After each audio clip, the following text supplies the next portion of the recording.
Sa British Columbia, nagtipon-tipon ng ilang miyembro ng komunidad, survivors at pamilya ng mga biktima ng Lapu-Lapu Day tragedy noong April 26 ng nakalipas na taon. Sa harap ng opisina ng mga organizer ng Festival Bienes, mas mariing pagkwestiyon kung paano ginamit ang mga donasyon ng kanilang kapwa Strong Fund. Naritong report. Biktima, sa pamilya ng biktima, the victims and the families. Pati yung mga nagre-recover sa hospital. They need help. Where is the transparency? Biyernes, dumalo ang mga miyembro ng Filipino community kasama ang mga pamilya ng mga biktima ng Lapu-Lapu Day tragedy noong April 26 sa harap ng opisina ng grupong Filipino BC, mga organizer ng festival. Andito ako para suportahan ang mga biktima nung Lapu-Lapu Day, Hindi lang biktima, pati yung mga nagre-recover. Sa December 2025 Kapwa Strong report ng United Way BC, $1.5 million ang nalikom ng grupo mula sa halos 200 corporate donors at higit 1,000 individual. Nakasaad sa report, 100% of funds are going to the community to facilitate immediate and long-term support. Dagdag $450,000 din ang na-fundraise ng United Way para sa Filipino BC at sila na raw ang magbabahagi ng designated funds. Biyernes, kinuwestiyon ni BC MLA Mabel Elmore kung paano ginamit at paano gagamitin ang pera. And this is also the conversations with United Way that the provincial government is having. Canadian Red Cross was set up and they dispersed funds directly to victims and survivors.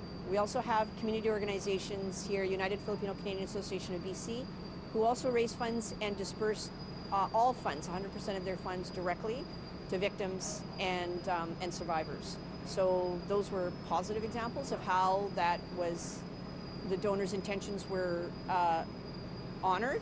Tanong ng mga pamilya ng mga biktima na dumalo, magkano ang mga donasyon na direktang natanggap ng mga biktima. Gayon din ang halaga ng sahod ng mga staff at contractors ng Filipino BC.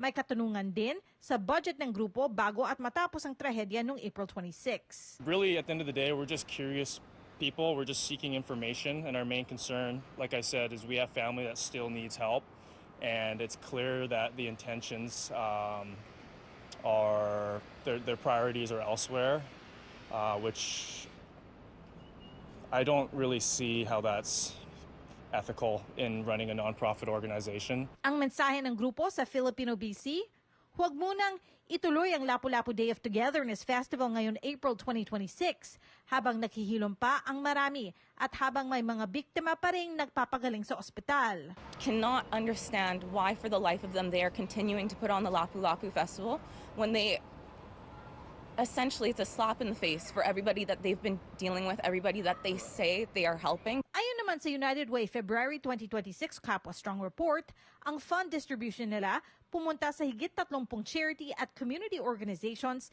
na nagbibigay ng support, counseling, family programs at recovery services. Transparency ng pera na natanggap ng lahat ng organization across the board, they need to be transparent para po magkaroon ng sagot ang mga biktima for their peace of mind and for continuing to help them for their recovery. Magkakaroon raw ng update ang United Way tungkol sa mga grants ng Kapwa Strong Fund sa Abril.